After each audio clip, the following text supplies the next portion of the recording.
ورحمۃ اللہ وبرکاتہ. میرا نام فضیل خان ہے اور آج ہم باقاعدہ سٹارٹ کر رہے ہیں سورہ القلم کو. یہ رمضان ریفلیکشن چل رہا ہے اور اس کے اندر ہم اس طریقے سے سورہز کو دیکھتے ہیں جس طریقے سے اس پورے رمضان کے اندر ہم صورتوں کو اس طریقے سے پڑھیں گے، یا ہم نے وہ چنندہ صورتیں لی ہیں اس رمضان کے لیے جو ترتیب نزول کے اعتبار سے سب سے اول آتی ہیں، یعنی دا آرڈر آف ریولیشن میں وہ ٹاپ موسٹ سوراز ہیں. فرسٹ سورہ جو تھی سورہ العلق، اس کی فرسٹ 5 آیاز ہم نے کور کر لی ہیں ابھی تک کے 8 ایپیسوڈز کے اندر. پچھلا والا جو ایپیسوڈ نمبر 9 تھا اس میں ہم نے سورہ قلم کا سٹرکچر ڈیسائیڈ کر لیا تھا کہ سٹرکچر کیسا ہونے والا ہے. 4 حصوں میں سٹرکچر ڈیوائیڈڈ تھا. پہلا نون اور قلم کے بارے میں بات چیت تھی اور نبی علیہ السلام کے کردار کے بارے میں بات چیت ہو رہی تھی اور کس طریقے سے اللہ تعالیٰ وضاحت دیں گے نبی علیہ السلام کے کردار کی. دوسرا جو وہ تھا پوائنٹ، ادھر کفار مکہ کے اوپر بات کی گئی تھی، خصوصاً ایک ایسے کیریکٹر کے بارے میں جو اس ٹائم پہ نبی علیہ السلام کے مخالف تھا. اور تیسرا اور چوتھا حصہ جو ہے وہ تیسرا حصہ اصحاب الجنہ کے اوپر ہے مخصوص طور پہ، یعنی اصحاب الجنہ the people of the gardens, ایک ایسا قصہ جو اللہ سبحانہ و تعالیٰ نے خصوصاً سورہ القلم کے اندر استعمال کیا ہے. اور چوتھے حصے کے اندر سورہ پروفٹ یونس علیہ السلام کا ایک چھوٹا سا قصہ، بلکہ ایک چھوٹی سی انٹروڈکشن نبی علیہ السلام کو دی گئی تھی. تو یہاں سے ہم آغاز کریں گے آج کی اس ویڈیو کا. ویڈیو بنانے سے پہلے میں یہ سمجھا دوں کہ قرآن ملٹی ورس کا پرپس کیا ہے آخر کار. یعنی قرآن ملٹی ورس جب ہم کہتے ہیں کہ یہ ایک چینل ہے تو یہ صرف ایک چینل نہیں ہے بلکہ ایک نئی سوچ ہے جو کہ مسلمانوں کے اندر جنم لے رہی ہے اور لینی ضروری ہے کہ ہم قرآن کو نہ صرف ایک سنگل پرسپیکٹو سے دیکھیں بلکہ ہمارے پاس ملٹی ڈائمینشنل پرسپیکٹو ہوں، کیونکہ قرآن بذات خود ایک ایسی کتاب ہے جو کتابی شکل میں سب سے اوپر لوح المحفوظ میں موجود ہے. تو اس کا یہ ہرگز مطلب نہیں کہ قرآن انسان کو صرف اور صرف ایک طریقے سے سکھانے کے لیے آیا ہے. یہ دنیا میں ہر ایک انسان، ہر ایک مخلوق کے اوپر قرآن کا کچھ نہ کچھ ایفیکٹ ہوتا ہے. ہر ایک مخلوق، چاہے وہ انسان ہو، چاہے وہ جنات ہوں یا کوئی اور بھی خصوصاً مخلوق ہو، اس کے اوپر قرآن کا ایک اسپیشل ایفیکٹ ہوتا ہے. وہ ایفیکٹ ہمیں سمجھنا ضروری ہے. میں کیونکہ ایک انڈیپینڈنٹ ریسرچر ہوں تو اس حیثیت سے میں قرآن کو نہ صرف ایک ریلیجس ٹیکسٹ کی طرح دیکھتا ہوں بلکہ ایک ایسے ٹیکسٹ کی طرح دیکھتا ہوں جس میں بہت سارے ڈائمینشنز موجود ہیں. ہم چاہیں تو اس سے ڈفرینٹ سبجیکٹس ڈرائیو کر سکتے ہیں، ڈفرینٹ علوم ڈرائیو کر سکتے ہیں، بلکہ ایک مولانا السیوطی رحمہ اللہ کی ایک کتاب ہے، اس کتاب کا نام مجھے بھی یاد نہیں آ رہا، لیکن اس کے اندر انہوں نے ڈسکرائب کیا ہے کہ قرآن کے اندر کتنے علوم ہو سکتے ہیں. تو ہمارا یہ فرض بنتا ہے کہ ہم ہر ایک اینگل نہیں، لیکن جتنے اینگل مجھے پتہ ہیں، میں سیکھ رہا ہوں، وہ سارے اینگل میں آپ تک پہنچانے کی کوشش کر سکوں. تو یہ ایک سمپل تفسیر کی سیریز نہیں ہونے والی ہے. اس پورے چینل پہ ایسی کوئی بھی سیریز نہیں آنے والی جو کہ ایک سمپل تفسیر کو بیان کرتی ہو، یعنی ہم سمپل ٹرانسلیشن بائی ٹرانسلیشن کسی چیز کو پڑھیں.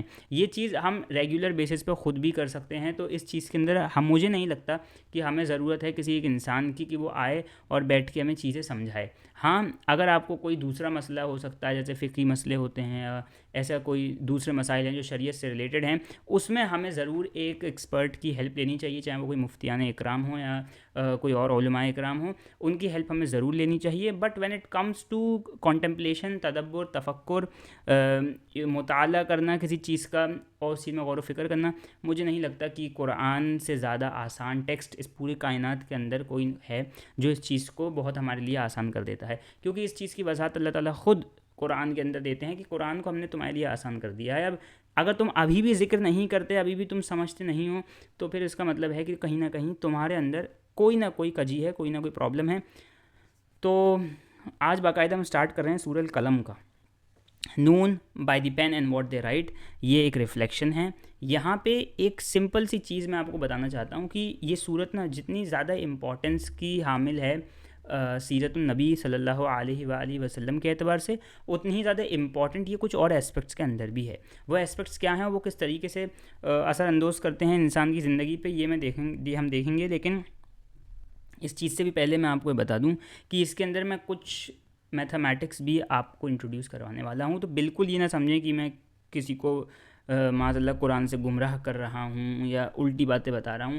It's just a part of my research. یہ ایک ریسرچ کا پارٹ ہے اور اس کے اندر بالکل بھی کوئی ایسی چیز میں نے انکلوڈ کبھی نہیں کری، نہ کروں گا جو کہ انسان کے اندر شک و شبہ کو پیدا کرے، بلکہ ہم اوپنلی چیزوں کے اوپر بات کریں گے. ایک ایکیڈیمک ڈسکورس کی طرح اس چیز کے اوپر ہم بات کریں گے. سٹارٹ لیتے ہیں سورہ نمبر 68، سورہ القلم. نون والقلم وما یسطرون. یہ پہلی آیت شروع ہوتی ہے نبی علیہ السلام کہ اس دور میں جب نبی علیہ السلام کے اوپر تہمتیں لگائی جا رہی تھیں، معاذ اللہ نبی علیہ السلام کو نعوذ باللہ مجنون کہا جا رہا تھا، کیونکہ نبی علیہ السلام کے اوپر جو کلام نازل کیا جا رہا تھا اس کلام کی اہمیت سے سب واقف تھے. اس کلام کی ایلیکوینس، اس کلام کی بلاغت سے ہر کوئی واقف تھا. ہر کسی کو پتا تھا کہ یہ ایک ایسا کلام ہے جو زمین پہ کسی انسان کا بنایا گیا کلام نہیں ہو سکتا، یا آسمان سے آیا ہوا ایک کلام ہے. لیکن انسان کی ایگو، انسان کی نفس اس لیول پہ تھی کہ وہ یہ ماننے کو تیار نہیں تھے کہ یہ کلام بذات اللہ سبحانہ و تعالیٰ نے آسمانی مقام سے بھیجا ہے نبی علیہ السلام کے اوپر.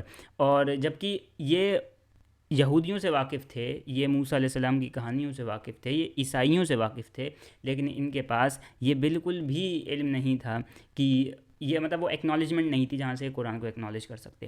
تو اسی لیے جب سامنے والے کے پاس کوئی عذر نہیں ہوتا تو وہ کیا کرتا ہے، وہ جس انسان کی بات سچ ہوتی ہے اس کو بھی وہ جھٹلاتا ہے فضول سے ایکسپلینیشنز کے ساتھ اور ان پہ تہمتیں لگاتا ہے.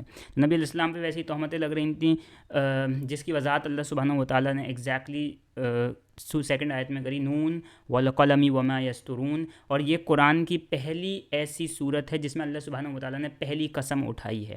سب سے پہلی قسم نون والقلم. یہاں پہ جو واو کا لفظ استعمال ہوتا ہے، یہ واو جو ہے یہ اوتھ والا واو ہے، یعنی یہاں پہ قسم اٹھا رہے ہیں اللہ سبحانہ و تعالیٰ. والقلم وما یسطرون، by the pen and what they inscribe وما یسطرون.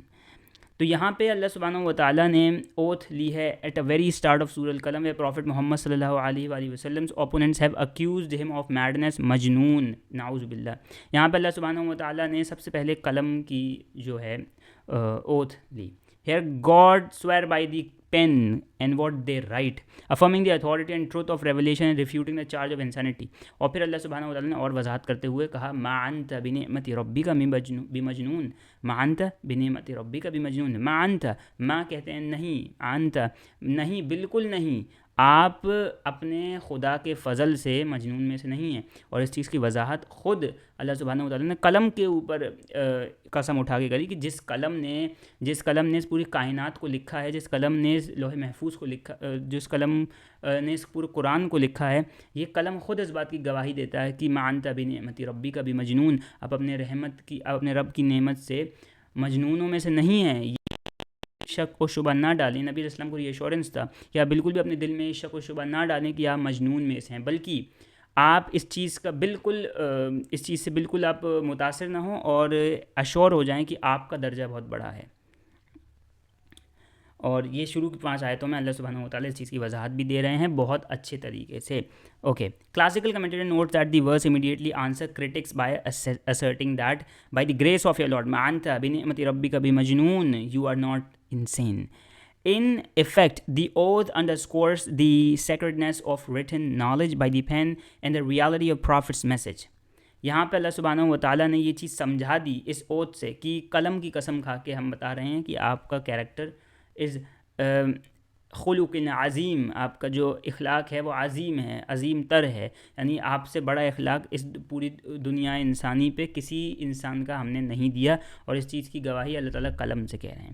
اسٹارٹ میں جو حروف مقطعات آیا ہے نون، اس کے اوپر ریسرچ ہم نے کی اور ہم نے تھوڑا سا اس کے بارے میں جاننے کی کوشش کی اور کچھ ڈاٹس کنیکٹ کیے. حالانکہ حتمی فیصلہ کوئی نہیں دے سکتا حروف مقطعات کا، کیونکہ اللہ سبحانہ و تعالیٰ نے اس کا مطلب اپنے تک رکھا ہے اور یہ انشاءاللہ تعالیٰ ہمیں روز قیامت میں، روز آخرت میں پتہ چل جائے گا کہ اس حروف مقطعات کا مطلب کیا ہے. لیکن قلم کا استعمال کرنا اور نون کا استعمال ہونا اور نون کا ایک کنیکشن ہونا قلم کے ساتھ، دیر is certain in some situations. اور اس صورت کے اندر جب ہم لاسٹ فیز میں پہنچیں گے پروفٹ یونس علیہ السلام والے فیس کے اندر، تو پروبیبلی ہمیں اس نون کا پتہ چلے گا. اور کافی حد تک میں نے اس کے اوپر جو چھوٹی سی اپنی ریسرچ کی ہے وہ میں آپ کے ساتھ شیئر کرنے والا ہوں. آلدو وہ ایک ریسرچ ہے، وہ کوئی حتمی فیصلہ نہیں ہوگا، وہ کوئی انٹرپریٹیشن نہیں ہے، وہ صرف ایک پرسپیکٹیو ہے نون کے مطلب کو جاننے کا. اوکے، ریفیوٹنگ دا چارج. تو یہاں پہ اب اللہ سبحانہ و تعالیٰ نے قلم کی قسم کھا لی. ایز ماڈرن تفسیر آبزرو دی واو آف والقلم function is a solemn oath. یہ میں نے آپ کو بتا دیا تھا. God swear by the pen understood variously divine pen of destiny اور آل پینس. اب یہاں پہ میں نے پین کی 3 قسمیں ہوتی ہیں جو کہ مفسرون نے بتائی ہیں. پہلی قسم نارمل پین، یعنی اللہ سبحانہ و تعالیٰ نے اس سے پہلے والی سورج جو نازل ہوئی تھی اس میں کہا تھا اقرأ وربک الاکرم الذی علم بالقلم علم الانسان ما لم یعلم. تو یہاں پہ بھی قلم کے بارے میں بات ہوئی تھی، لیکن ادھر مفسرون کہتے ہیں کہ وہ قلم وہ ہے جو نارمل انسان یوز کرتا ہے لکھنے کے لیے اپنی ڈے ٹو ڈے زندگی میں. یعنی اللہ نے انسان کو قلم سے لکھنے کی طاقت دی اور قلم سے سکھایا انسان کو. اب یہیں پہ دوسری صورت کے اندر اللہ سبحانہ و تعالیٰ نون والقلم وما یسطرون کہتے ہیں اور قلم کے بارے میں بات کرتے ہیں. لیکن یہاں پہ مفسرون کا کہنا یہ ہے کہ یہ قلم وہ ڈیوائن قلم ہے جس نے لوح المحفوظ میں ہر ایک انسان کا مقدر لکھا ہے. ہر ایک چیز، ہر ایک شے جو ہونی تھی، جو ہونی ہے، جو ہو کے رہے گی، ہر ایک چیز اس قلم نے لکھ دی ہے. اور یہ مفسرون کا کہنا ہے. In some verse 68.1 anchors the beginning of Surah Al-Qalam. It combines the cryptic letter Noon, that a mighty symbol of pen, the guaranteed truth and what it write to vincite the prophets and highlight writings primacy. Probably یہ چیز اب کافی حد تک واضح طور پہ صاف ہو چکی ہے کہ اللہ سبحانہ و تعالیٰ کا اشارہ اس کے اندر لوح المحفوظ میں ہی ہے جو لکھا جس قلم نے لوح المحفوظ کو لکھا ہے. کیونکہ 2 طریقے کے اشارے ہو سکتے ہیں. تو کرامن کاتبین والا اشارہ ہو سکتا ہے کہ ما انت بنعمت ربک بمجنون. آپ دیکھ سکتے ہیں کرامن کاتبین نے جو لکھا ہے اس میں کہیں پہ بھی کوئی گناہ تو نہیں ہے آپ کی فہرست میں. تو یہ بھی ہو سکتا ہے. لیکن قرآن کے اندر اللہ سبحانہ و تعالیٰ کرامن کاتبین کا ایکسپلیسٹلی ذکر کرتے ہیں کافی جگہوں پہ. تو میرے خیال سے جو مجھے صحیح لگتا ہے وہ ہے کہ جو ڈیسٹنی ٹیبلٹس آف ڈیسٹنی ہیں، یعنی لوح المحفوظ ہے، اس کے اندر ہی جس قلم نے لکھی ہیں ساری چیزیں اس قلم کی ہی بات کی جا رہی ہے اور اسی کے اوپر قسم اٹھائی جا رہی ہے. واللہ العظیم یہ کوئی بھی قلم ہو سکتا ہے تینوں میں سے، اور یا پھر تینوں ہی قلم ہو سکتے ہیں، دنیا کا ہر ایک قلم ہو سکتا ہے. بٹ امپورٹنٹ یہ نہیں ہے. امپورٹنٹ یہ ہے کہ اللہ سبحانہ و تعالیٰ نے دوسری صورت میں ہی قلم کا استعمال کیا ہے. قلم ایک بہت امپورٹنٹ چیز، pen could change everything in your life, right.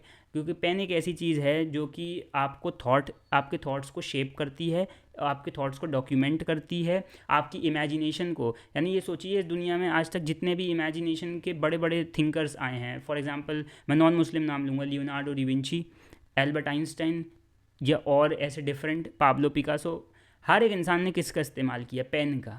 چاہے وہ پین ایک برش کی صورت میں ہو، چاہے وہ پین ایک کیلی گرافی کے اس پین کی صورت میں ہو، اس بیمبو پین کی صورت میں ہو، واٹ ایور اٹ از. لیکن اس پین نے اس دنیا کے اندر 1000 چیزیں صحیح کی ہیں اور 1000 چیزیں غلط، یعنی کائنڈ آف اس دنیا کی باغ ڈور اسی پین نے چلائی ہے. یہ آج ہم نے ایک اچھا انٹروڈکشن پا لیا ہے سورہ القلم کا، اینڈ واٹ دے رائٹ نون والقلم وما یسطرون ما انت بنعمت ربک بمجنون. یہاں اللہ سبحانہ و تعالیٰ اوپنلی سب سے پہلے شروعات میں اللہ سبحانہ و تعالیٰ نبی اسلام کو یہ ایشورنس دیتے ہیں کہ پین کی قسم کھا کے ہمیں یہ بتا رہے ہیں آپ کو، اس قلم کی قسم کھا کے ہم آپ کو بتاتے ہیں کہ آپ کا کردار، آپ پہلی چیز تو اپنے رب کی نظر میں، اپنی رب کی نظر سے اگر آپ دیکھیں جس نے اس پوری کائنات کو بنایا ہے، تو آپ مجنون نہیں ہیں. یعنی اللہ سبحانہ و تعالیٰ نے سب سے پہلے اپنا ایشورنس دیا کہ آپ اپنے رب کی رحمت سے مجنونوں میں سے نہیں ہیں. یہ چیز آپ دھیان رکھیں. اکثر ایسا ہوتا ہے کہ انسان ہی ہے، چاہے وہ کتنا ہی بڑا ہو، انسان کے دل میں کبھی کبھی وہ باتیں چبھتی ہیں جو اس کے اپنے اس سے کہتے ہیں، وہ تہمتیں جو ان کے اپنوں کی طرف سے لگائی جاتی ہیں. نبی علیہ السلام جو کہ اپنے دور کے اندر سب سے چہیتے تھے، ایک بڑے خاندان سے تعلق رکھتے تھے، بنو ہاشم کے قبیلے سے اور بنو ہاشم کے کلین سے، اور بنو ہاشم اس ٹائم کا عزت دار کلین تھا. بلکہ یہ کہا جائے تو بہتر نہیں، یہ کہا جائے تو غلط نہیں ہوگا کہ بنو ہاشم اس ٹائم کا سب سے مرسیفل کلین تھا. ایسا کلین جو کہ ہمیشہ اپنے پیسے کا، اپنی عزت کا، اپنی اخلاق سے جانا جاتا تھا، لوگوں کی ہیلپ کرتا تھا. تو کافی حد تک عزت دار گھرانے سے تعلق تھا نبی علیہ السلام کو، اور ہر ایک جو نبی علیہ السلام کا اینیمی بھی تھا اس ٹائم تک، 40 سال کی عمر سے پہلے وہ نبی علیہ السلام کے بہت کلوز لوگ ہوا کرتے تھے، چاہے وہ ابو سفیان ہو، چاہے وہ عتبہ ہو، چاہے وہ شیبہ ہو، چاہے وہ ولید ابن المغیرہ ہو، چاہے وہ ابو الحاکم ہو، کوئی بھی ہو، وہ ہر ایک انسان نبی علیہ السلام کی عزت کیا کرتا تھا۔ لیکن جیسے ہی نبی علیہ السلام نے ایک راستہ چنا، ایک ایسا راستہ جو کہ ان کے خداؤں کو ڈیفائی کرتا ہے اور اللہ سبحانہ و تعالیٰ کی بڑائی بیان کرتا ہے اور اس حق کو اشکار کرتا ہے جو حق دی ایٹرنل ٹروتھ تھا، تو سب لوگ خلاف ہو گئے ایک دم سے نبی علیہ السلام کے، اور یہ چیز نبی علیہ السلام کو ہینڈل کرنے میں تھوڑی سی تکلیف تو ہوئی، کیونکہ اتنا آسان نہیں ہوتا کہ جب ہر کوئی آپ کے خلاف ہو جائے، خاص کر کے آپ کے اپنے، وہ جو سب سے کلوز لوگ ہوتے ہیں آپ کے، جو آپ کے ساتھ رہتے ہیں، آپ کے ساتھ ایک پروٹیکشن آپ کو فیل کراتے ہیں، وہ جب آپ کے خلاف ہو جائیں اور ہر چیز ایسے لگنے لگے کہ کنفیوژن سی ہو رہی ہے کہ کیا ہو رہا ہے، کہ لوگوں کو ایسا لگ رہا ہے کہ جیسے ان کے پرسنل چیزوں کے اوپر اٹیک کیا جا رہا ہے، تو یہ کہیں نہ کہیں یہ تکلیف تو ہوتی ہے۔ وہاں پہ اللہ سبحانہ و تعالیٰ کا ایشورنس آنا نبی علیہ السلام کے لیے کہ مانتا بنعمت ربک بمجنون، اور پھر نبی علیہ السلام کو بتانا کہ آپ کا کردار خلق عظیم ہے، اور یہ جو بھی تبصرہ کرتے ہیں آپ ان کی باتوں پہ دھیان مت دیں، کیونکہ یہ لوگ خود کنفیوژن کے شکار ہو چکے ہیں۔ یہ لوگ جو جس طریقے کی تہمتیں آپ پہ لگا رہے ہیں نعوذ باللہ، وہ یہ خود ہیں۔ اصل میں مجنون کون ہے یہ اللہ سبحانہ و تعالیٰ بھی سورہ القلم میں آگے بتائیں گے، اسپیسیفکلی ایک انسان کے اوپر اس کا پورا وہ رہے گا، فوکس رہے گا، اور ہم اس کے بارے میں الگ سے بات کرنے والے ہیں، کیونکہ وہ انسان نہ صرف سورہ القلم میں ہے بلکہ سورہ المزمل اور مدثر میں بھی اس کا یوز ہوا ہے، یعنی وہ آیا ہے۔ تو آج کی اس ویڈیو کے لیے اتنا ہی، اور ہم اگلی ویڈیو میں اب ہم آگے بڑھیں گے اور ہم دیکھیں گے کہ نون کی جو پیچھے ایک اور میننگ ہے وہ کیا ہے، اور ہم اس کو کس ڈیفرنٹ انداز سے دیکھنے والے ہیں۔ مطلب وہ پہلی آیت جو ہے سورہ القلم کی 68.1، اس آیت کے اندر ہم دیکھیں گے کہ اللہ سبحانہ و تعالیٰ کس طریقے سے اور چیز کو ڈیفائن کر رہے ہیں، اور کیوں آخر کار والقلم وما یسطرون کا ذکر آیا ہے، اور کیا چیز لکھ رہے ہیں یا کیا چیز لکھی جا رہی ہے، کہاں لکھی جا رہی ہے، اس کو ہم کس طریقے سے دیکھ سکتے ہیں۔ ایک میتھمیٹیکل پرسپیکٹیو دینا چاہتا ہوں میں آپ کو اس رمضان۔ تو انشاءاللہ تعالیٰ اگلی ویڈیو میں ہم آپ سے ملاقات کریں گے، تب تک کے لیے ہماری دعا کریں۔ اور رمضان کا مقدس مہینہ چل رہا ہے، تو اس مہینے کے اندر جتنا زیادہ قرآن کو وقت دے سکیں اتنا زیادہ قرآن کو وقت دیں، تاکہ اللہ سبحانہ و تعالیٰ کی جو ہدایت ہے، جو اللہ سبحانہ و تعالیٰ کہتے ہیں کہ ہم متقیوں کو ہدایت دیتے ہیں، یہ کتاب موجب ہدایت ہے متقینوں کے لیے، شروع میں ہی کہتے ہیں الف لام میم ذالک الکتاب لا ریب فیہ ھدی للمتقین، تو بے شک ہم ان متقیوں میں سے بن جائیں اور ہماری زندگی بھی ویسی ہو جائے، آمین یا رب العالمین۔ تو ملتے ہیں اگلی ویڈیو کے، تب تک کے لیے اللہ حافظ۔